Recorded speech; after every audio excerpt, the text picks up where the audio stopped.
El desarrollo del seminario.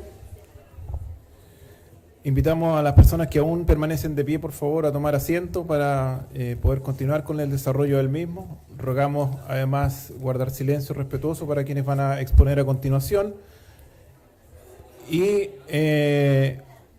antes de retomar con los nuevos expositores que en esta ocasión van a tomar la palabra, agradecemos nuevamente a la Policía de Investigaciones de Chile la gentileza y colaboración en la realización de este seminario mediante la facilitación de estas dependencias. Se les reitera, por favor, el apagar o poner en modo discreto o de silencio sus teléfonos celulares. Reiteramos también la información de que la puerta de ingreso al salón es también la vía de escape. Y a continuación dejamos nuevamente a la señora ministra de la Ilustrísima Corte de Apelaciones de Temuco, señora María Elena Llanos Morales, para que haga las presentaciones respectivas de la segunda parte de este seminario. Gracias. Buenas tardes, espero que hayan disfrutado el coffee break.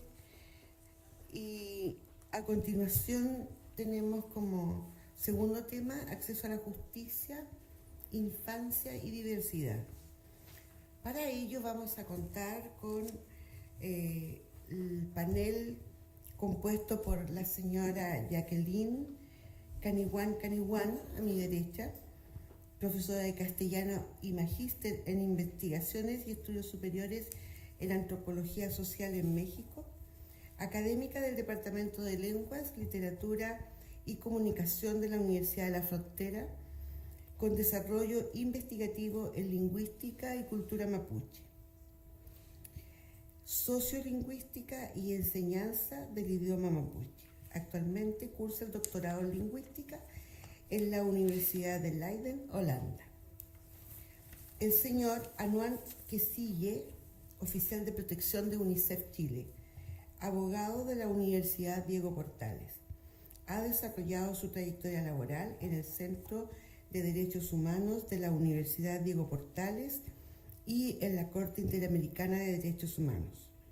Asimismo, ha ejercido como académico de Derecho Internacional y Derechos Humanos en la Universidad Central.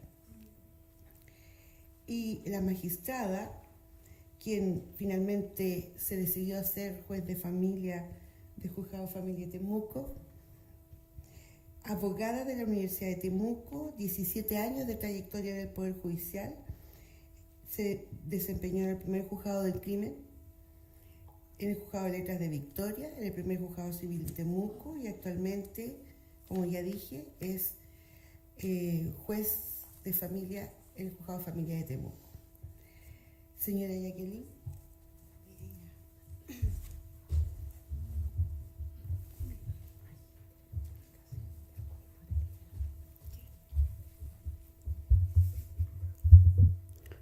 Chaupain, Chaliemon Mari Pelamien, Compuche, Pelimay, Incheta Jacqueline Caniwan Pingen, Cadaucalen Universidad de la Frontera Mu, Pachantu Taucalepain Tofachimo, Chasalameo, PDIMEU, Feitichi Seminario Mo Mangelu Eneuni, Comewendi Roberto Contreras, Pelamay, Rumea Yucalen y Peuque, Faumelepay. Buenas tardes, soy Jacqueline Caniwan y les saludo cordialmente a cada una y cada uno de ustedes. Me invitaron a este evento con quien para compartir principalmente siempre pienso que estas son oportunidades que tenemos nosotros los mapuches de poder compartir con la sociedad chilena y no mapuche en general, acerca de nuestros pensamientos, acerca de nuestras formas de entender el mundo, acerca de nuestro caminar y nuestro transitar en esta vida. Por eso considero que siempre es muy importante encontrarnos en la palabra. Creo que en los momentos actuales que vive nuestra región, se hace muy necesaria la conversación y la apertura desde el corazón. La apertura desde el raquiflam, desde el pensamiento, la apertura desde el momento, desde la vida. Por eso esta presentación, si bien se titula Aproximación a la formación del niño y niña mapuche, contiene conceptos fundamentales de cómo nosotros como mapuche, y aquí hablo desde mi posición de mapuche, desde mi crianza de mapuche, de mujer mapuche, pero también desde un proceso de sistematización académico que uno hace a lo largo de su desarrollo personal. Entonces esta presentación se centra principalmente, como les decía, en compartir el inicio de conceptos que son fundamentales para entendernos, para iniciar o para complementar conversaciones que, como sabemos, lamentablemente en muchas partes están truncadas.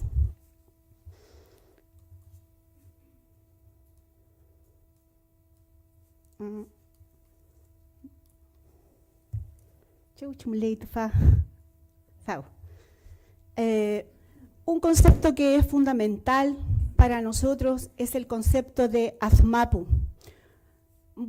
Si ustedes observan la escritura, estoy colocando los distintos sistemas de escritura que existen actualmente.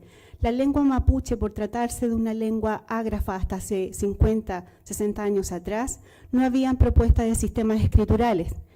Hay, digamos, los primeros registros que datan desde 1606 en adelante, con los registros de los sacerdotes jesuitas. Sin embargo, en estos momentos hay 4 alfabetos, 4 sistemas escriturales circulando, aunque observaba la señalética que había en este edificio, no correspondía a ninguno de los 4, también podríamos agregar un quinto. Al parecer hay un quinto. Bien, por eso mucha de la terminología, de mucho de la escritura, la voy colocando en lo que ustedes se van encontrando. Entonces, como les decía, un concepto fundamental es el concepto de Azmapu. Este concepto nos sitúa donde nosotros vivimos. Y este concepto tiene una doble significancia. Por una parte, el espacio, el haz, la imagen, lo que nosotros vemos, el espacio físico, geográfico, que corresponde a todos los elementos que dan una identidad a un lugar. Su forma, sus características de flora, de fauna, de clima, y que lo diferencia de otro territorio. Y en ese sentido, tenía muchas láminas, pero después por el tema de tiempo lo recorté, pero aclarar que cuando se habla del mundo mapuche como un mundo uniforme, eso no es cierto. Nosotros somos una diversidad muy marcada también por nuestras características geográficas. Yo, por ejemplo, soy lafkenche, soy costera, por lo tanto tengo muchas características y el uso del mapuzungún que hago corresponde a mi variante local también. Y soy distinta a un pehuenche, y soy distinta a un huenteche, que es un temocano, y soy distinta a un nache, que es un lumaquín, a una persona de Traiguén, y soy distinta a un lelfunche de Villarrica, y soy distinta a un huilliche.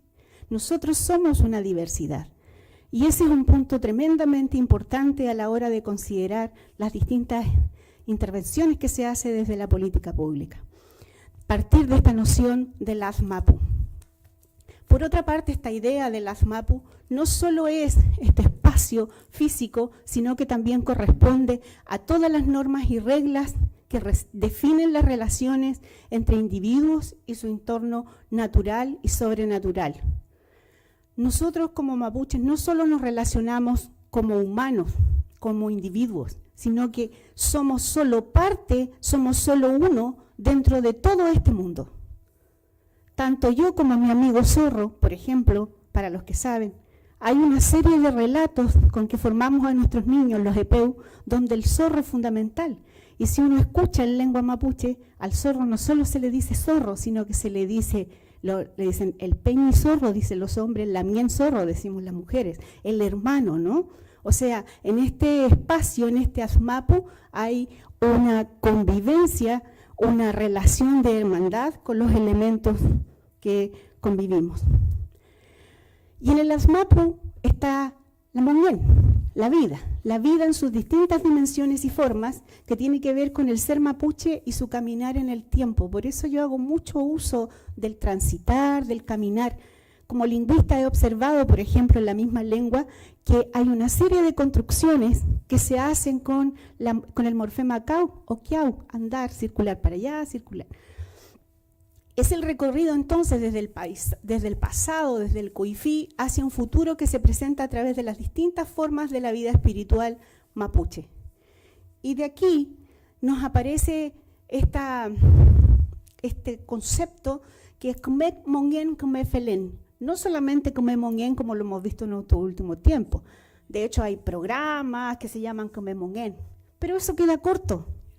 Porque la lengua es un complemento, la lengua se enlaza, no es solamente una palabra suelta. De repente uno ve una serie de programas con cuestiones que son sueltas y uno la verdad es que piensa, bueno, ¿y por qué no resultó si le pusimos todo el empeño?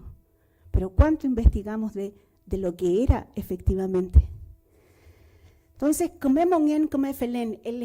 el vivir bien para estar bien. No es solo el vivir bien porque quiero vivir bien, eso tiene un enlace. La idea de que yo vivo bien porque necesito estar bien. Y esto se refiere a una forma permanente de vida en tanto bienestar físico, material y espiritual de la persona y su entorno. No solo que estoy yo bien como persona, sino que tiene que estar bien mi entorno también. O sea, si a mí me falta agua, si el camino está malo, si estoy rodeado de forestales, claramente no estoy bien. Y mucha de nuestra gente dice que tenemos una serie de patologías que nos han aparecido en estos últimos años, producto también de que nuestro entorno no está sano. Entonces, el Kmek Mongen Kmek Felen es el ideal, una búsqueda permanente de nosotros, de la persona mapuche, en los distintos planos de su quehacer espiritual y natural. Y aquí aparecen dos conceptos que son fundamentales, que tienen que ver con la identidad. Che, ser persona. Che es ser persona, mapuche, persona arraigada a un espacio particular. Por eso que es Lafken Che, la persona de la costa. Pehuen Che, persona asociada al Pehuen. Entonces, pero este Che no está así como solo. El Che no está sin historia. Para nosotros la historia es fundamental, porque hay dos elementos tremendamente importantes. El Tugun, que tiene que ver con mi origen territorial, y mi Copalme, mi ascendencia familiar. Mi historia hacia atrás enlazada con mi territorio y enlazada con mi historia, enlazada con mi familia. Entonces nosotros tenemos Copalme y Tugun. Por eso que en una cuestión tan básica como un saludo, uno cuando va recién conociendo a alguien, saluda, Mari Mari Lamien, Mari Mari Lamien. Inaipingaimiam, ¿cómo te llamas? Cheu Tuguimi. ¿De dónde eres? Después, Cheu Copalimi. ¿Quiénes son tus orígenes? ¿Quiénes son tus antepasados? Y eso, aunque ahora mucha gente no hable la lengua, lo dice también en castellano. Podemos nacer en la ciudad o en el campo y eso sigue tan vigente como les estoy diciendo ahora. Entonces, el Tugun y el Copalme son fundamentales en la formación del Che, en el identificarse, en el ser persona. Soy persona, tengo una historia, tengo un territorio. Entonces, Taín Tugun, Taín Copalme, nuestro origen, nuestra familia, nuestra historia, nuestro camino. En estos dos conceptos se funda nuestro pensamiento. Y el Che, aquí un poco preparé un esquema un poco de cómo vamos creciendo. Este Che, que es cuando pequeño, pichiche, ustedes muchas veces escuchan pichiqueche. Pichiqueche es el plural. Ese es un detalle, porque nosotros marcamos pluralización entre el adjetivo y el sustantivo. Y entre medio va la pluralización. Entonces, cuando es pichiqueche es niños o niñas, pero el pichiche es solo uno. Entonces, pichiche, este niño, esta persona, se fijan ahí aparece ya la noción de persona. Y después, a medida los primeros años, la niña es pichizomo y el niño pichihuentu. Avanza la primera infancia, pichimalén, y la primera infancia del niño, pichiconá. Cuando ya está en la prepubertad, es malén, y el niño coná. La chica ya adolescente, cauchú, y el joven hueché. Y después ya cuando pasado los 18, 20 años, el chadomó y el joven huechehuentú, hasta ser zomo o huentú. Y ahí la noción de edad también es totalmente distinta a la noción de edad que hay desde la sociedad occidental. Para nosotros, la adultez llega hasta los 60 años. A los 60 años se considera todavía alguien muy, muy joven, pasando a ser adulto después de los 60. Entonces, la noción de tiempo ya es claramente distinta. Entonces, muchas veces a veces a un joven se le disculpan sus acciones, porque ese joven todavía es un niño, todavía puede ser un cona. Entonces, todavía está en proceso de formación. Son nociones de tiempo que son distintas. Y respecto de la formación de personas, hay una aspiración. Como toda cultura hay un ideal de persona. Y este ideal de persona es llegar alguna vez a ser kimche. Esta idea de ser kimche, de ser completo, sabio, pero para llegar a ser kimche hay que tener ciertas características. No puede ser kimche alguien que hable muy bien el mapuche tumún, pero que tenga un mal comportamiento con su esposa. No puede ser kimche alguien que maneje todas las prácticas culturales, pero tenga problemas con el alcohol, por ejemplo. Ahí se podría decir que le falta para ser persona, chelelay se dice. Este no está siendo tan persona.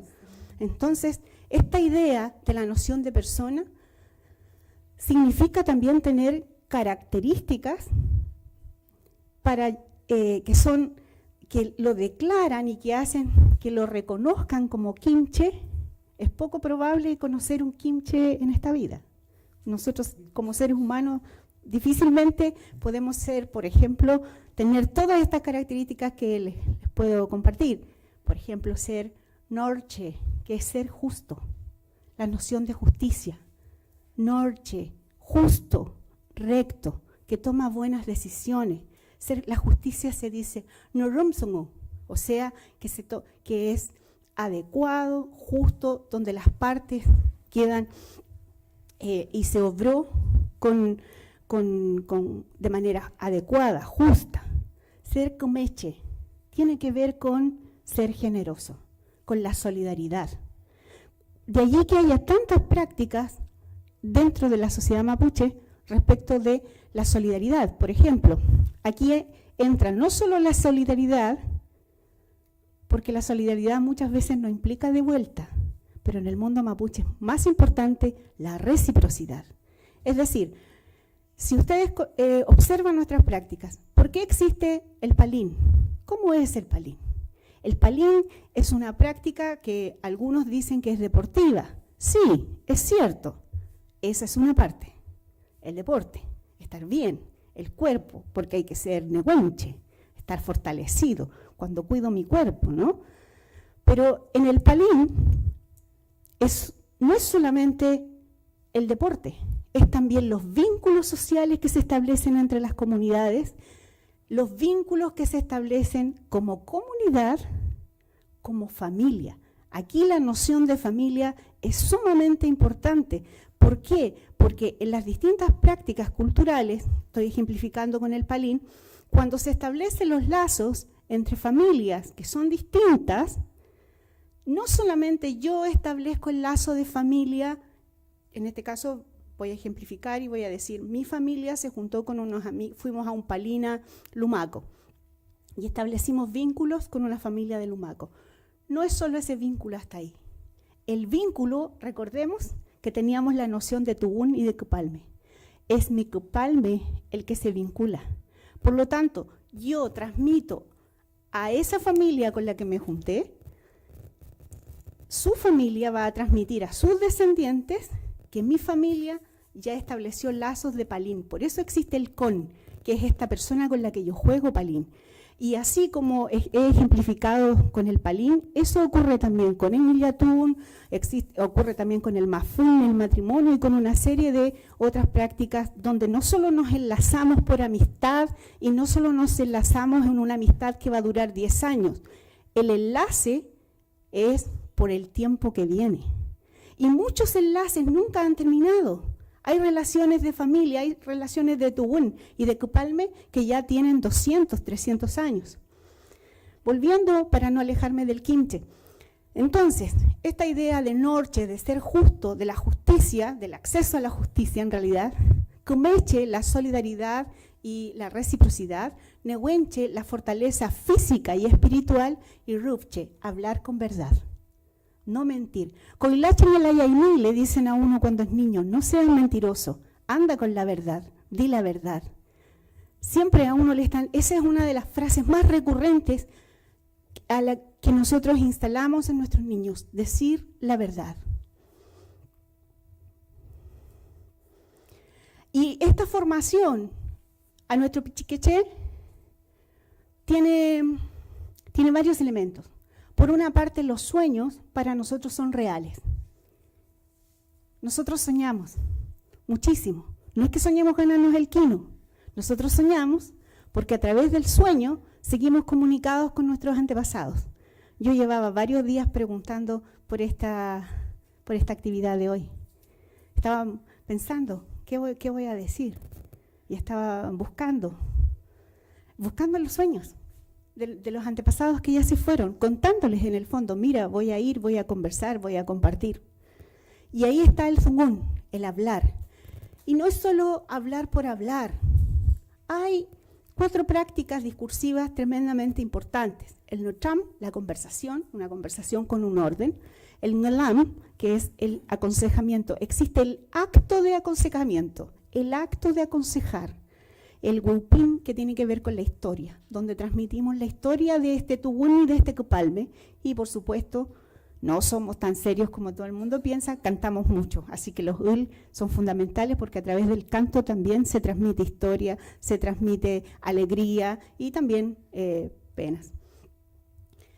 Asimismo, es fundamental en esta formación el Feyentún, es decir, el sistema de creencias. Transmitirle a nuestro pichiqueché, transmitirle la existencia del Niyatún, transmitirle el mafón, el palín, con respeto. Eso es fundamental, el ekuwen, respetarse. Y a veces también tenemos que entender que mucha de nuestra gente ya no quiere seguir sus prácticas. Por eso, estos 4 elementos son fundamentales en la formación de los niños y niñas mapuche. Actualmente todavía vigente. Mucha gente piensa que no, pero efectivamente, si ustedes se adentran en una comunidad, incluso en una comunidad urbana, podemos encontrar la existencia del Peuma, Zungún, Feyentún y, por supuesto, Ekuwen, especialmente para nuestros mayores.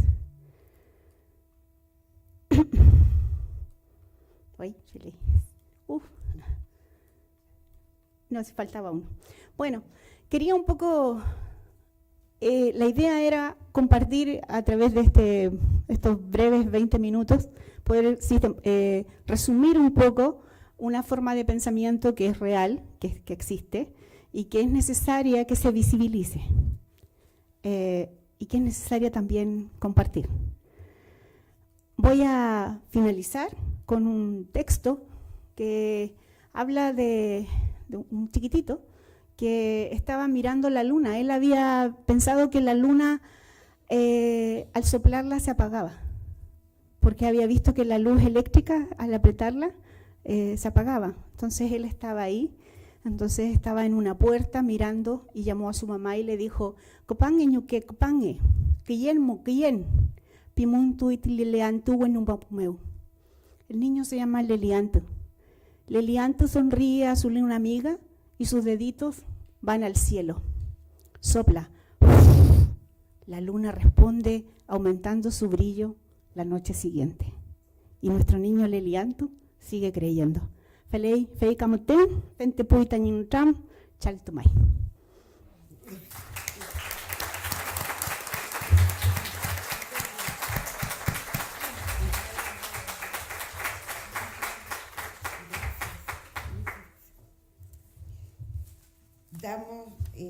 Infinitas gracias a la académica señora Jacqueline Canuán. Y a continuación expondrá el señor Anuar Quesille, oficial de protección de la UNICEF.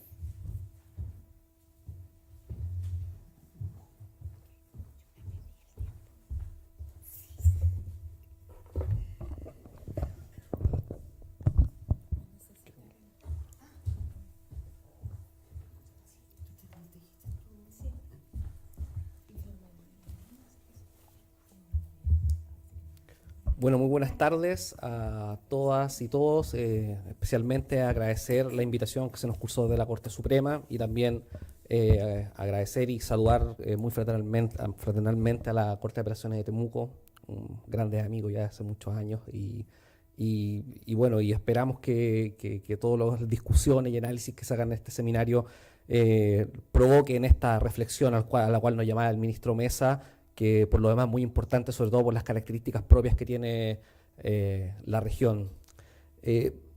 Lo mío no es tan entretenido ni tampoco es tan inspirador, sino que es un poco, quiero analizar en base a distintas cosas que se dijeron tanto en el primer panel como en parte del segundo con la profesora Canuán, cuestiones que tienen que ver con los niños y el sistema de justicia, y particularmente la necesidad que tiene el Estado de poder avanzar hacia construir un sistema de justicia amigable, específicamente para los niños, niñas y adolescentes, pero particularmente con ciertos rasgos de reforzamiento para niños que histórica y estructuralmente en nuestro país se encuentran en situaciones de desventaja. Niños y niñas indígenas, niños y niñas en situación de discapacidad, niños y niñas en contextos de emergencia y desastres naturales, niños y niñas LGBTI, niños y niñas en situación de pobreza, y en fin, cualquiera de estos grupos de niños que requieren específicamente un tratamiento diferenciado, adecuado y por tanto reforzado. Y para eso cobra sentido este concepto que viene dando vuelta desde hace un buen tiempo, que es esta idea del sistema de protección integral. Ya hace mucho tiempo atrás el profesor Emilio García Méndez lo definía como un conjunto de normas e instituciones y políticas públicas que hacían suyos los estándares internacionales, todos los estándares internacionales, sin entrar a esta distinción muchas veces odiosa entre las normas de soft law, hard law, todas las normas internacionales, y que representan un cambio fundamental y significativo en la consideración social de la infancia. Es decir, los niños tienen que ser reconocidos como sujetos de derechos por el solo hecho de ser niños, y específicamente cuando se presentan ciertas situaciones que implican una vulneración de sus derechos o la infracción a la ley penal, el Estado debe contar con mecanismos de protección especial justamente para acabar con ese tipo de problemas, ¿no? Y ahí es donde resalta la idea de el acceso a la justicia y las garantías. Como bien citaba el ministro Mesa, las 100 reglas de Brasilia declaran que muy poca utilidad tiene el reconocimiento de derechos, o muy poca utilidad tienen los derechos, en la medida que no existan garantías, que no existan mecanismos que permitan concretarlo. Y el acceso a la justicia es en sí una garantía vital. Ya lo decía hace un tiempo atrás Ferrayoli o Rawls, decían, las garantías, tanto administrativas como judiciales, son aquellos mecanismos idóneos que permiten concretar efectivamente un ejercicio idóneo de los derechos, ¿verdad? Si uno analiza a los niños frente al sistema de justicia, y esto no es una cuestión que viene de la ciencia jurídica, no viene desde el derecho, viene de otras ciencias, no sé, de la psicología del desarrollo, desde la propia criminología, el contacto de los niños con la justicia es una situación que produce una cierta traba para cumplir los fines de la convención, que es que ellos se desarrollen y crezcan en un entorno armonioso. Siempre, sea cual sea el carácter por el cual un niño llega a contactarse con la institucionalidad, con el Estado, implica una cierta traba, y el Estado tiene la obligación de generar de que ese impacto sea el menor posible, porque inevitablemente el niño tiene que llegar, en este caso, al sistema de justicia. ¿Y cuáles son algunas consideraciones que se han hecho? En primer lugar, ¿por qué se justifica este trato diferenciado, este trato especial? En primer lugar, porque los niños resisten menos las situaciones de presión. Tienen menor competencia de acción por la etapa de desarrollo en que se encuentran, dominan poco las situaciones de interacción, oponen menos resistencia a las instancias, están dispuestos antes a prestar declaraciones, están dispuestos a confesar, tienen menos conocimiento y comprensión de los derechos, ¿verdad?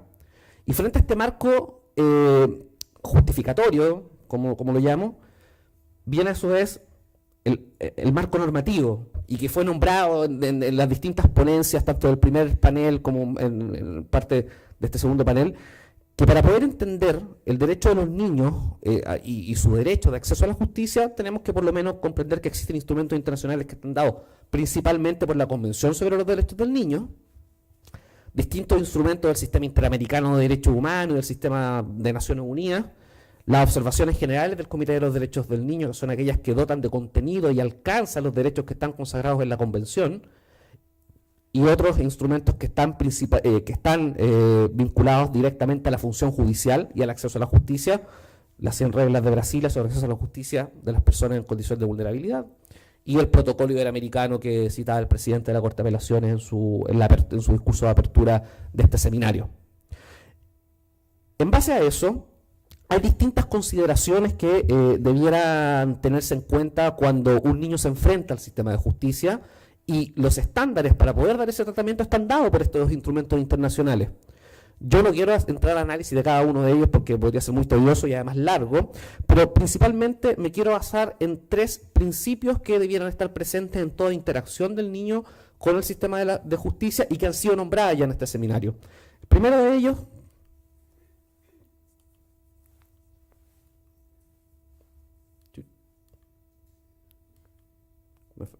el interés superior. Interés superior, entendido, y ustedes lo saben mejor que yo, como, como aquel principio que permite que los niños puedan ejercer de manera efectiva y en la mayor medida posible sus derechos. ¿Y qué nos dicen todos estos instrumentos internacionales? Y esto es una sistematización de lo que dicen los instrumentos que antes ya les cité. En primer lugar, un niño, el órgano judicial o el sistema de justicia, entendido no solamente como el juez, sino que los operadores del sistema, deben resguardar que el interés superior del niño, la maximización de sus derechos, se verifique en todas las etapas del proceso.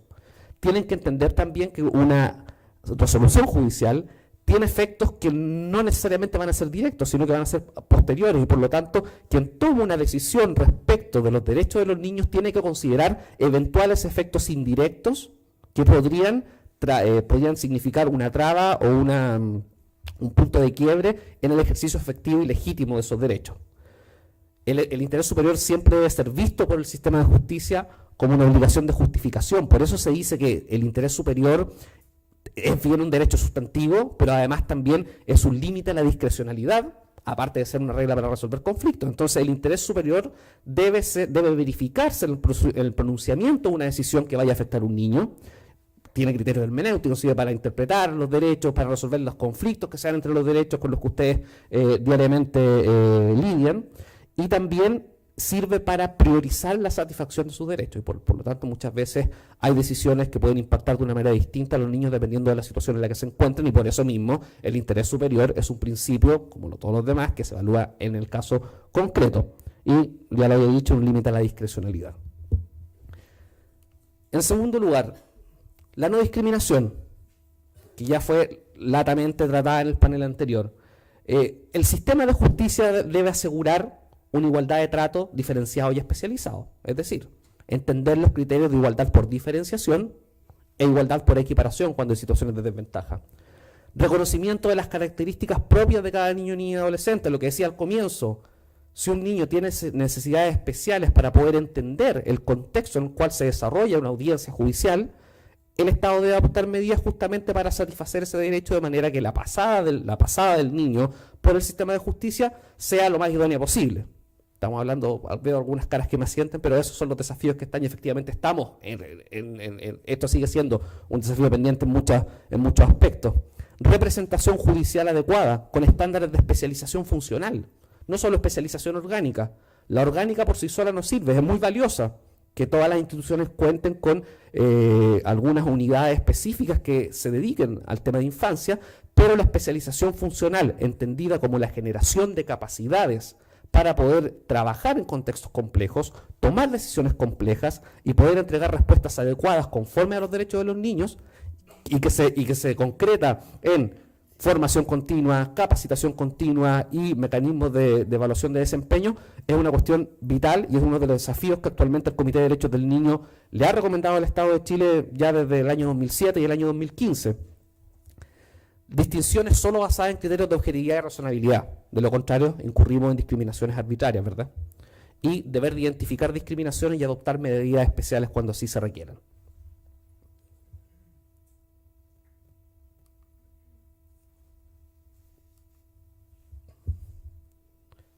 Ya, no sé, ahí sí. Derecho a ser oído y ser tomado en cuenta, ¿verdad? ¿Qué dicen estos instrumentos internacionales a grosso modo? En primer lugar, el sistema de justicia tiene el deber de informar al niño sobre las etapas del proceso y su derecho a participar activamente en él. El derecho a la participación, que no solamente es el derecho a ser oído, sino que es una interpretación comprensiva del derecho a la libertad de expresión, del derecho a la libertad de conciencia y religión, del derecho a ser oído y expresarse, del derecho a la intimidad y del derecho del derecho a la libertad de conciencia, ¿verdad? Escuchar al niño de manera oficiosa, aún sin petición de parte. Y en ese sentido tenemos buenas prácticas en distintos tribunales del país que han asumido de manera muy seriamente el artículo 12 de la Convención sobre los Derechos del Niño y se han abocado a la labor de escuchar a los niños cuando muchas veces legalmente esa facultad no está prevista y ha tenido efectos bien positivos. Garantizar condiciones adecuadas para la participación diferenciada y especializada. La especialización para poder entender situaciones donde los niños requieren una atención especial, para la redundancia, es necesaria y es vista como un desafío por parte de los instrumentos internacionales. Que la opinión del niño forme parte explícita de lo resuelto, porque eso también es considerar su interés superior. El artículo 12 de la Convención sobre los Derechos del Niño dice que los niños tienen derecho a ser oídos en todos asuntos que les afecten y esa opinión debe ser debidamente tomada en cuenta. Y debidamente tomada en cuenta implica no solamente que con la opinión del niño yo hago el trabajo de ponderar los intereses y derechos que están en conflicto, sino que también esa opinión implica necesariamente utilizarla en las labores de adjudicación de derechos, que es la labor a la cual están llamados los jueces, y también hacer un trabajo importante de devolución. Adjudicación, ponderación, adjudicación y devolución son los tres criterios que se tienen que tener en cuenta para tomar debidamente en cuenta, la redundancia, la opinión del niño. Que la opinión del niño puede ir en contra de la decisión, efectivamente. El juez puede fallar en contra de la opinión del niño, pero en la medida que se cumpla el test que establece la Convención y los otros instrumentos internacionales, se puede justificar que la opinión del niño ha sido debidamente tomada en cuenta. Frente a estos tres criterios, yo no sé cuánto tiempo me queda, ministra, o me queda tiempo. Le quedan 9 minutos y contando, perfecto, muchas gracias. Frente a estos criterios, hay reglas y consideraciones especiales para el juzgador, para los jueces, que están consagradas tanto en el protocolo iberoamericano y tienen una interpretación bien sistemática con lo que señala la Convención y las observaciones generales del Comité, y principalmente la observación general 12 y 14. En primer lugar, el juzgador, lo dicen los instrumentos, debe informar a los niños en el sentido amplio de la información, el contexto, por qué está ahí, cuáles son las implicancias de su participación, garantizar que sea un paso conforme a la etapa de desarrollo en que se encuentra, en fin. Entregar la asistencia en caso que lo requiera, y no tiene que ver solamente con la asistencia ante la pertenencia a un pueblo indígena o estar en situación de discapacidad, no, a cualquier tipo de asistencia que el niño requiera debiera el Estado otorgarlo.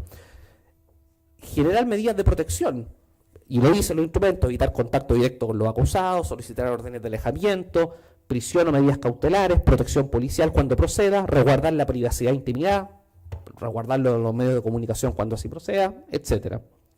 Evitar el contacto con los adultos que puedan influir en el comportamiento o la estabilidad del niño. Eso también es muy perjudicial no solamente para el niño, sino que también por una eventual decisión judicial. espacio de espera y juzgado idóneo. La infraestructura también, espacios amigables, es una necesidad y es un desafío que la Convención llama a los Estados a poder tener en cuenta. Y la temporalidad y duración de la participación infantil. Y es una cuestión que tiene comprobación a nivel comparado. Hay muchos estudios en Francia, Irlanda, Estados Unidos, el propio Reino Unido, donde señalan que mientras menos tiempo el niño esté en contacto con el sistema de justicia, menos afección a sus derechos va a sufrir. Entonces, por eso, la garantía del plazo razonable es también una cuestión importante y es parte del debido proceso y es una cuestión que se debe tener en cuenta para que de manera expedita se pueda resolver una situación en que los derechos de los niños estén en juego. Y si uno analiza los tratados internacionales, la Convención Americana sobre Derechos Humanos habla de plazo razonable, pero otros tratados internacionales, cuando hablan de niños, niñas y adolescentes, como el Pacto Internacional de Derechos Civiles y Políticos, utilizan un lenguaje más estricto. Dice, inmediatamente, en el menor tiempo posible, lo más breve posible, y pareciera que el estándar de plazo razonable es más ajustado tratándose de la participación de niños, niñas y adolescentes en un proceso judicial, sea cual sea su jurisdicción. Ahora bien, estas consideraciones son en general para cuando los niños, niñas y adolescentes están o son parte, sea cual sea su calidad, en un proceso judicial. El comité también realiza un reconocimiento, y es la mención específica que quiero hacer en este panel, a la importancia de la infancia indígena en la Convención. Ya que hay una cuestión vital que no lo hace respecto de ningún otro grupo de niños en la Convención, que la Convención sobre los Derechos del Niño realiza un doble reconocimiento o entiende que los derechos de los niños indígenas tienen una doble dimensión. En primer lugar, su derecho como niños, como derecho individual, y en segundo lugar, el derecho que tienen los niños indígenas de ejercer sus derechos colectivos y comunitarios con los demás miembros de su grupo. Y ahí tomo todo lo dicho por la profesora respecto a que se debe considerar esa situación para que cuando se tome una decisión que vaya a afectar los derechos de un niño que pertenece a un pueblo indígena, esa decisión no solamente sea tomada en su carácter individual, sino que también le permita ejercer sus derechos colectivos que son tan importantes conforme a su forma de vida y conforme a su cultura. Y bueno, allí puse otros derechos, otros artículos de la Convención donde se reconocen algunas medidas especiales para los niños, niñas y adolescentes indígenas. Por otra parte, la observación general número 11 del Comité de los Derechos del Niño, que habla sobre los derechos del niño indígena, realiza una interpretación de los derechos del niño indígena justamente teniendo en cuenta esta idea de derecho individual y derecho colectivo de los niños. Y puse algunas cosas que son importantes, consideraciones para tener en cuenta y para la reflexión, para evaluar de una u otra forma de qué manera el Estado está dando cumplimiento o puede dar cumplimiento en la situación actual del sistema de protección de derechos de los niños o en el sistema de protección integral que actualmente está en proceso de discusión legislativa. Respecto a la no discriminación, lo dice el comité, para proteger de manera efectiva a los niños contra la discriminación, el Estado tiene la obligación de hacer que el principio de no discriminación se refleje en toda la legislación nacional y pueda ser directamente aplicado y debidamente supervisado e impuesto por los órganos judiciales y administrativos. Y ahí, posteriormente, el comité sigue haciendo una interpretación y saca a relucir este concepto de garantías reforzadas. Está bien, los niños deben tener garantías de judiciales administrativas, pero las garantías reforzadas, que además tienen modelos, tiene evidencia comparada donde existen mecanismos de garantías reforzadas para niños indígenas, LGBTI, niños en situación de discapacidad y niños migrantes, es una cuestión importante y que se ha visto reflejado tanto en la legislación, Colombia, Francia, España, como en la jurisprudencia, que también ha señalado la necesidad de contar con garantías reforzadas cuando existe una situación de desventaja que puede incrementar los índices de vulnerabilidad respecto de los niños. Interés superior. El comité considera que puede haber diferencias entre el interés superior del niño considerado individualmente y el interés superior del niño como grupo en cuanto a derechos colectivos.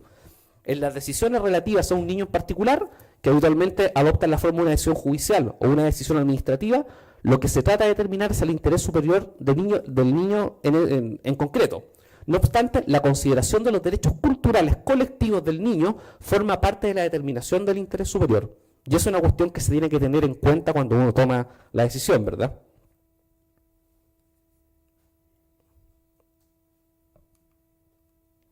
Atrás. Derecho a ser oído.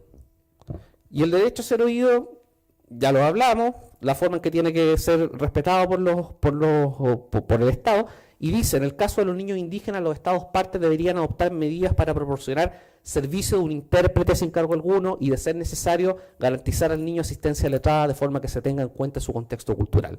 Y ahí tenemos buenas prácticas, y una buena práctica es la misma práctica que ha realizado esta misma Corte de Apelaciones acá en Temuco, que ha hecho suyo el artículo 3 de la Convención, que consagra el principio de interés superior, y el artículo 12 de la Convención sobre el derecho a ser oído, y en determinadas causas ha recogido la opinión y el parecer de niños que han sido víctimas de violencia, y en consideración a lo que ellos han expresado muchas veces, podemos encontrarnos con fallos judiciales que están dotados de mayor consistencia y acordes y consistentes con los estándares internacionales. Y la especialización. Y el comité dice, los profesionales que trabajan en las fuerzas de orden y en el Poder Judicial deberían recibir formación apropiada sobre el contenido y el significado de las disposiciones de la Convención y sus protocolos facultativos. La Convención tiene 3 protocolos facultativos. En particular, la necesidad de adoptar medidas especiales de protección para los niños indígenas y otros grupos especiales. Y a eso me refería yo con la idea de la especialización funcional. No basta tener instituciones que tengan este departamento de infancia o sea cual sea su denominación, sino existen mecanismos de formación continua, capacitación permanente, actualización de conocimientos que permitan que los tomadores de decisiones y el sistema de justicia en general tengan herramientas idóneas y óptimas para tomar decisiones culturalmente pertinentes. Y termino, porque creo que ya me queda como 1 minuto. ¿Ve? Sí, conté los 9 minutos. ¿Qué le dijo el Comité de los Derechos del Niño al Estado de Chile el año 2015, 2 de octubre del 2015? Primero, que en las políticas públicas en general, políticas públicas son aquellas que también atañen al sistema de justicia, debe incorporar el enfoque intercultural. Y muchas veces el enfoque intercultural va más allá, no sé, por ejemplo, de los carteles que están traducidos o como sea, sino que el enfoque intercultural dice relación con comprender la forma de vida, entender e interesarse también por eso, porque en la medida que uno está interesado en los temas que atañen, las decisiones van a ser más pertinentes y van a ser más justificadas. Intensificación de esfuerzos por conseguir el acceso de todos los niños indígenas a servicios de salud, educación, servicios sociales básicos sin discriminación alguna. Medidas para terminar con la violencia policial de todo tipo. Esto aquí no se refiere solamente a la violencia policial en los contextos de órdenes de entrada y registro de comunidades, sino que violencia policial, por ejemplo, que se ejecuta en el cumplimiento de una medida de protección cuando hay que sacar un niño para llevarlo a una institución de protección. Niños en las tenencias policiales, porque se entiende también que el funcionario policial que resguarda al niño tiene obligaciones parentales respecto de ese niño, porque está al cuidado de ese niño, ¿verdad? Investigación y enjuiciamiento de casos de actos de violencia contra los niños indígenas cometidos por agentes de la policía, que es una recomendación que viene del año 2007 y que el Estado debe cumplir. Entonces, como conclusión, quiero decir que actualmente el Estado de Chile se encuentra en un momento único, porque en los últimos, yo lo diría que nunca se han visto 5 o 6 proyectos de ley que tienen por objeto construir el sistema de protección integral. Una ley de garantía de derechos, un sistema que crea un Servicio Nacional de Responsabilidad, de Servicio de Reinserción Social, otro crea el Servicio Nacional de Protección Especializada, la ley que crea la Defensoría de los Derechos de la Niñez y la ley que crea la Subsecretaría de la Niñez. Ese marco normativo es el que debiera sentar las bases para poder contar con un sistema de protección integral. Ese marco normativo es el que debe establecer estándares de especialización y, a su vez, ese marco normativo es el que debiera consagrar esta idea de garantías reforzadas, y que lo tiene en cierta medida, pero hay que seguir perfeccionándolo. En la medida que se cuente con garantías reforzadas y sistema de protección integral, vamos a tomar decisiones culturalmente pertinentes en todos los ámbitos, no solo en judicial, y por tanto va a haber un cumplimiento cabal y un mayor reconocimiento de los derechos de los niños, sobre todo cuando se encuentran en situaciones especiales donde requieren mayor atención, mayor garantía y mayor cuidado. Gracias.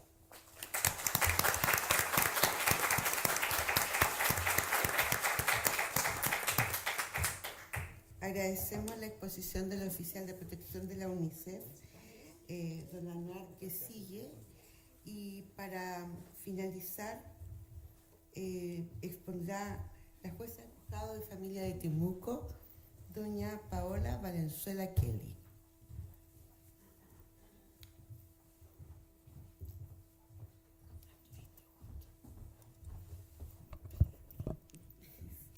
Muy buenas tardes a todos. Primero agradecer a todos los que se han quedado. Cuando a uno le toca al final la participación, en el fondo hay que tratar de adecuarse a los tiempos que ya quedan. pero también hay que hacerlo con la mayor responsabilidad por todas aquellas personas que están aquí. A mí me ha tocado una tarea que es bien grande, que es representar al Tribunal de Familia de Temuco. Y voy a tratar de hacerlo solamente poniendo en conocimiento lo que nosotros hacemos cada día cuando tratamos de administrar justicia. Curiosamente, todos los temas que se tocaron aquí, a cada expositor nos dijeron que manifestáramos un tema que creíamos que era importante. Y sin embargo, con el transcurso de las presentaciones, me he ido dando cuenta que todos se han ido encadenando perfectamente, y ahora yo voy a hacer como una presentación que va a tratar de imbricar el derecho en este caso, con la cultura mapuche, porque voy a tratar de abocarlo un poco más a nuestra realidad regional. Y quizás dar no sé si el 30%, 40% o 50% de respuesta a todas las interrogantes que nos hizo el ministro Álvaro Mesa durante su presentación. Así que eso lo vamos a dejar como conclusión finalmente. De todo lo que se ha dicho, queda de manifiesto que existe la necesidad de incorporar elementos interculturales en los tribunales de familia.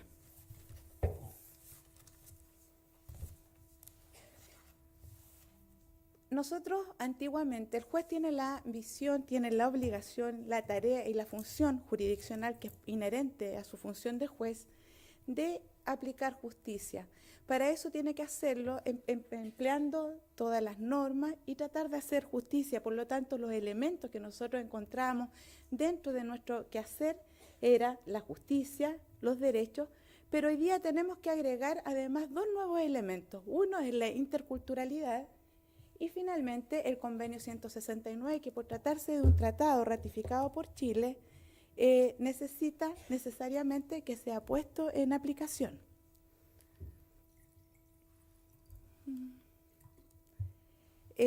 Como ya lo manifesté como un poco de introducción, en nuestro país existen nueve pueblos originarios, a mí me gusta hablar de pueblos originarios, y que constituyen una diversidad cultural que hace necesario generar cambios en el ordenamiento jurídico. Cambios que ya...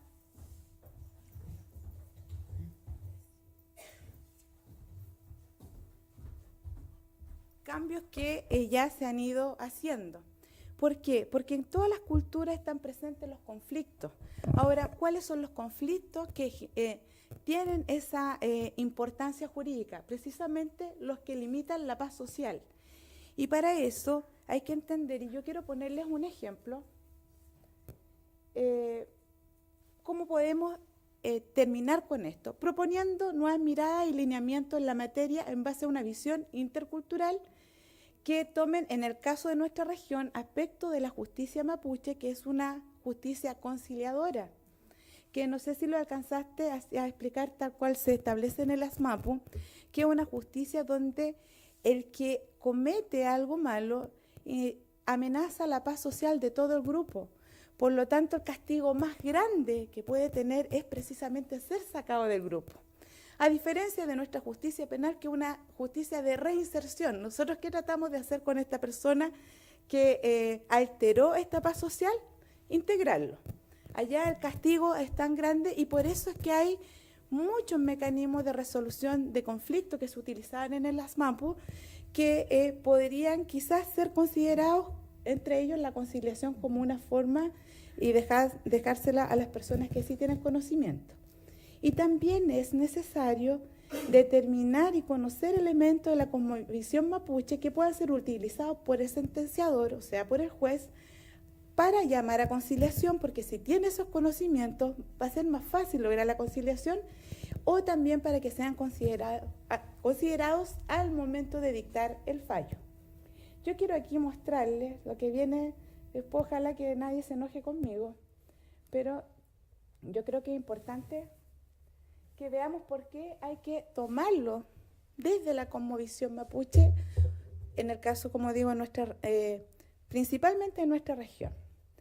como ya sabemos las personas que estudiamos Derecho, nosotros tenemos un Código Civil que se dicta el año 55, que empieza a regir el año 57 y que trata distintas materias, pero que en ningún caso considera aspectos culturales, en este caso del pueblo mapuche. ¿Y qué pasa al no haberse considerado? Por ejemplo, un ejemplo bien sencillo. Tenemos nosotros el caso del sistema de inscripción registral de la propiedad, ¿ya? Un sistema español donde lo que se requiere es establecer la historia de la propiedad, pero la propiedad mirada como el inmueble. Se crea también el conservador de bienes raíces. ¿Y qué es lo que ocurre con un pueblo que no tiene el sentido de la propiedad? Obviamente que al no tomarse estas costumbres ancestrales, muchas propiedades, por no decir la mayoría, no fueron inscritas, y a lo mejor las que fueron inscritas por alguna persona que estaba haciendo o estaba en posesión de la tierra sin necesariamente ser el dueño. ¿Y eso qué nos ha generado principalmente en nuestra región? Todo lo que nosotros ya sabemos y que forma parte de la reivindicación del pueblo mapuche, que a veces no es comprendida en su totalidad. Entonces, ¿qué pasa con este Código Civil? Que no solamente establece contratos, sino que también regula los actos de sucesión por causa de muerte, los bienes, sin considerar la costumbre, genera los problemas que ya conocemos. Y además hay una situación muy importante que también, cuando lo dijo Jacqueline en el sentido que la cultura mapuche no tenía alfabeto porque es ágrafa, ¿cierto? No tiene grafía, no tiene letras. Entonces, por eso es que tenemos también 3 o 4 alfabetos. Pero aquí lo importante es que lo que se tiene que saber más que la grafía es que es una cultura oral, porque al no tener letras no queda testimonio escrito. Por lo tanto, la costumbre se va tratando en forma oral. Por eso la importancia también que tienen los niños en cada una de las actividades que realiza la comunidad, porque es la forma en que se va traspasando este capital cultural. Y los que somos profesores sabemos que el capital cultural es uno de los aspectos más importantes que puede tener una persona para lograr un mejor desarrollo y mayor éxito en la vida. Entonces, si por un lado tenemos un pueblo que el capital cultural es dado oralmente, si además no se le reconoce la cultura, nos empieza a pasar lo que decía Magdalena, el acceso a la justicia. Y al no acceder a la justicia va generando más pobreza. Y aquí, en el caso del pueblo mapuche, no encontramos que existen limitaciones para este acceso a la justicia en materia de distancia, en materia de comunicación, en materia de pobreza, o sea, y además por tratarse de un pueblo originario. O sea, ya tenemos como 4 causales de limitación al acceso de la justicia. Eso es importante que se tenga en consideración, especialmente los jueces de familia al momento de buscar acuerdos colaborativos. Entonces, con este resultado, aplicando leyes que están hechos de acuerdo a una sola cultura, porque me faltó decir en la anterior que acuérdense que el Código Civil, la costumbre no constituye ley. Entonces, ¿cómo lo hacemos con un pueblo que su cultura está basada en la costumbre? Entonces, ¿cuál es el resultado real? El que señalaron en los 2 expositores previos: marginación y exclusión social y económica de sectores de la población que van multiplicando los conflictos sociales, y el sistema jurídico y el Poder Judicial no han podido dar respuesta por ahora, creo yo, porque yo soy optimista en ese sentido. ¿Y por qué soy optimista? Porque se han realizado estas acciones tendientes a mejorar todo esto, aumentar limitando el acceso a la justicia a los sectores más pobres, que por los altos costos de la litigación no pueden acceder a esta o solo lo hacen de manera insuficiente o de mala calidad. Yo creo que el Poder Judicial ha aumentado las políticas tendientes a aumentar el acceso a la justicia. También se está tratando de entregar soluciones de mejor calidad a las partes, que sean de tipo colaborativa, que es lo que yo hablaba en el tema de la conciliación, y que tanto nos ayudaría en el caso de el pueblo mapuche. ¿Por qué? Porque la forma de resolución de conflictos de ellos, en primer lugar, es colaborativa, donde se busca en la comunidad la resolución al conflicto. O si un conflicto menor, no sé, con el quimche, con el lonco. Sí, ya lo sé. ¿Ya? Entonces, eso, tratar de buscar mecanismos, y acuérdense que uno de los principios en los que se sustenta la justicia de familia, y que nosotros como jueces de familia, a veces a lo mejor, y esto sin que sea una crítica, pero a lo mejor a veces a los abogados puede molestarle el hecho que uno insista tanto en tratar de conciliar. Pero uno insiste en tratar de conciliar precisamente para dar respuesta y darle a cada uno lo suyo de acuerdo a su propia perspectiva, sin que nadie sienta que pierde tanto y sin que el otro sienta que ganó tanto, ¿ya? O que ganó, pero aunque no era lo que quería.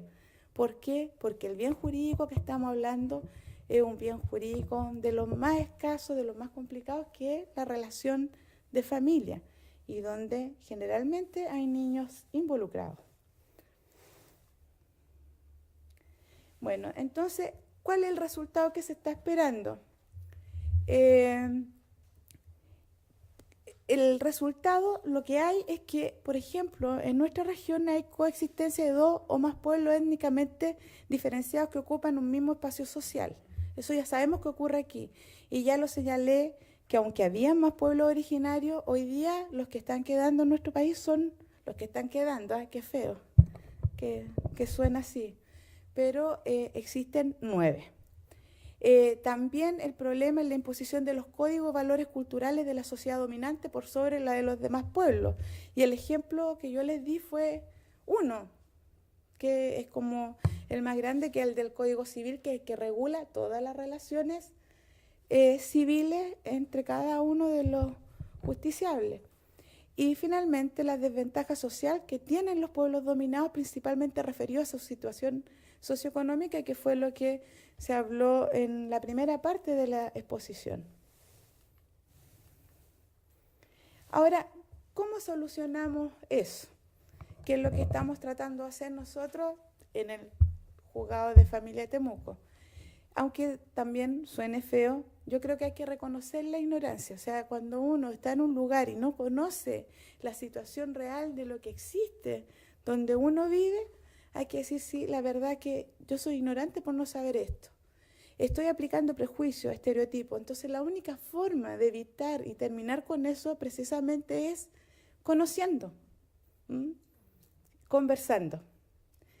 Y ver que lo diferente no necesariamente es malo, sino que hay que descubrir culturas que yo creo que hoy día con la exposición de Jacqueline, yo vi a todos, yo los miraba súper interesados en muchas cosas. Y eso es lo que nosotros vivimos todos los días aquí en la región. Pero sin embargo, cuando lo vemos así, visto desde la perspectiva de un seminario, nos parece quizá un poco más interesante. Nosotros podemos tener acceso a todo eso cuando compramos las verduras en la esquina de Mont con Aldunate, por ejemplo. ¿Ya? O sea, está ahí, está ahí.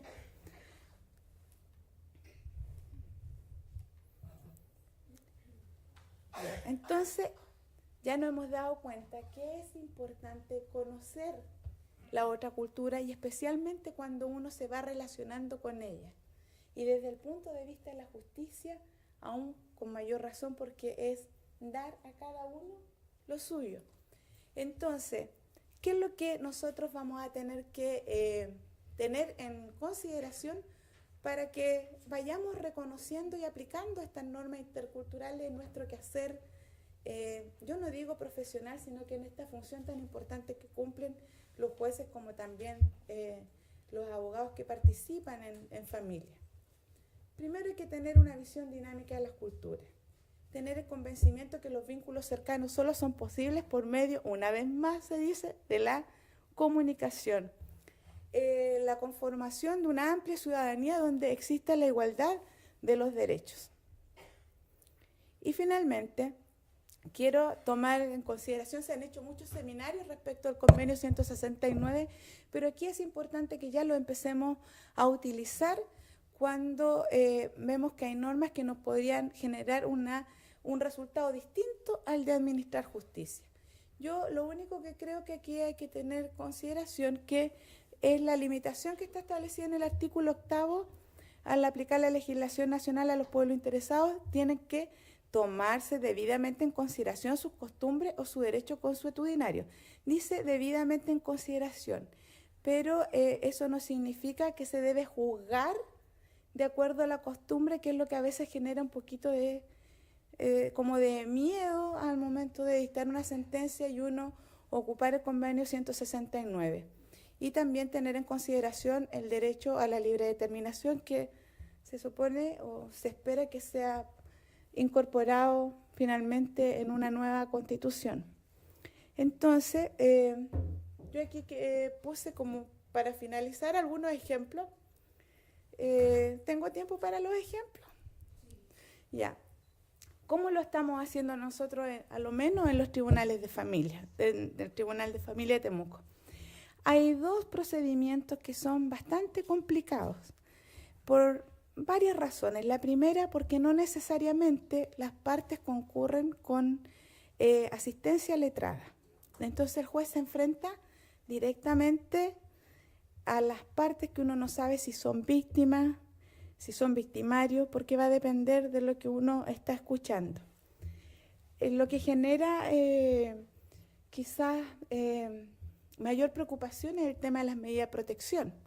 ¿Por qué? Porque ahí no solamente van sin asistencia letrada, sino que los derechos que están en juego, el bien jurídico protegido, guarda directa relación con los niños, ¿ya? Entonces, ¿quién va a defender esos derechos? Y es ahí donde el juez además tiene amplias facultades oficiosas para generar y establecer ya sea diligencia. Entonces, aquí de repente pasa que uno lee un parte policial y la situación, quiero contarle respecto de una medida de protección, ya también fueron dadas a conocer porque dos jueces que formaban antes la unidad de protección se vio en un seminario cuando, no sé si ustedes tomaron conocimiento de unos niños que fueron sacados de la protección de su madre porque la andaban acompañando a vender verduras y los niños no estaban en el colegio.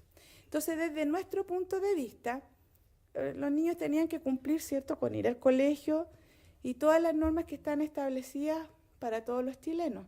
Pero por otro lado, ahí no se consideró esa parte cultural que yo les estaba explicando de la importancia primero que los niños tienen dentro de la comunidad y la forma de aprendizaje también que ellos tienen, que es siguiendo. Por eso no se asusten si cuando les toca que vayan personas mapuche a su tribunal, van con todos los niños, ¿ya?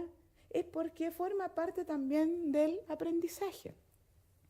Y bueno, hay muchos casos, yo quiero contarle uno en especial que me tocó verlo hace como 4 meses atrás, donde llega un parte policial y se señala que hay una vulneración de derechos porque hay una adolescente de 16 años que los padres la fueron a dejar a la casa del pololo, que es mayor de edad, y la niña no quiere estar ahí y además ahora la madre y los padres no la quieren recibir en su casa. Entonces, por supuesto, se inicia la medida de protección, se llama, y cuando yo empiezo a escuchar, primero, muchas limitaciones en el lenguaje porque eran personas de campo, y muchas limitaciones, pero uno ya empieza como, bueno, empieza como a afinar un poco el oído. Entonces, yo le dije, a ver señora, pero ¿por qué usted no quiere recibir a su hija? No, es que la niña llora mucho allá. ¿Y por qué llora tanto allá? No, porque ella pensó que iba a ser más fácil cuando se la raptó su marido. ¿Ya? O sea, ya estoy frente a una institución mapuche que aunque ustedes no crean, todavía funciona, que es la forma de contraer matrimonio. obviamente una forma que no está considerada en el Código Civil, ¿ya? Y que después hay que hacer otro procedimiento para poder establecer que efectivamente hay lazos y relaciones de filiación en un caso como este. Ya, entonces ¿se la raptó? Sí. Ya, ¿y qué pasó? No, pues que ella cuando estuvo en la otra casa, obviamente que me echaba de menos porque es mi hija menor. Porque la hermana mayor cuando la raptaron no hubo tanto problema, pero ella hay problemas, ya. ¿Y usted la aceptaría en la casa? Por supuesto que yo la acepto, pero tenemos el problema que no tenemos por ahora bienes para pagarle a la otra familia, porque ya ella ha estado como 1 mes, 2 meses en la otra casa, entonces nosotros tenemos que cumplir. Y si buscamos un acuerdo y hablamos con las partes para que usted le pueda pagar eso de plazo y que esté la niña mientras nace el bebé, no, si no habría ningún problema. ¿Y tú estarías contenta? Sí, es que yo estaría contenta porque quiero estar un poco acá y un poco allá. O sea, 16 años, obviamente que quiere estar con el amor de su vida y con el amor de su nacimiento, que es su mamá, sobre todo en una etapa. Como juez apliqué el convenio 169 y la verdad es que hice una conciliación respecto de esos bienes, cómo se pagaban en el intertanto, pero la verdad es que no adopté ninguna medida de protección y lo único que hice fue remitir los antecedentes al consultorio para que se informara si la niña estaba realizando sus controles de embarazo mensualmente. Se fueron todos felices. Pero ¿qué hubiese pasado si yo no conozco esa tradición mapuche, que es ancestral por lo demás? ¿Qué hubiese pasado? ¿Se habría resuelto igualmente? Entonces, esa es la invitación que yo hago, que se mire un poquito más al lado, que se converse más que lo que se ha estado diciendo todo este rato. Y yo creo que así podemos, don Álvaro, ¿usted cree mejorar alguna de todas las preguntas que usted hizo? Yo creo que sí, que vamos por buen camino. Yo creo que aquí no se trató de hacer un seminario en que se criticara, porque generalmente se puede criticar, se pueden proponer, sí, ideas, pero lo primero que hay que hacer es reconocer la realidad. Una vez que uno parte de esa base, se pueden realizar todas las mejoras que obviamente nosotros como jueces de familia estamos tratando de incorporar cada día en nuestro quehacer para tratar con una justicia tan difícil, tan sensible como lo es la familia y los niños. Muchas gracias.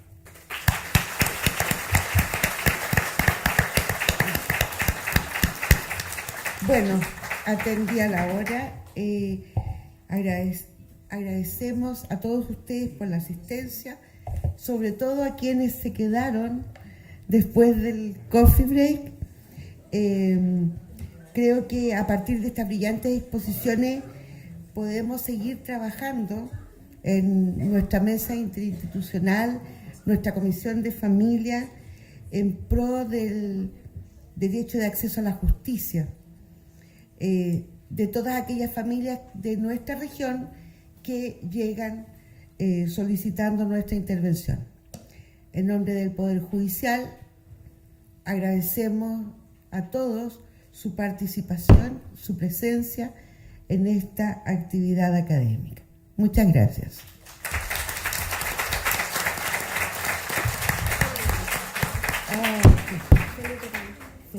Felipe May. Gracias.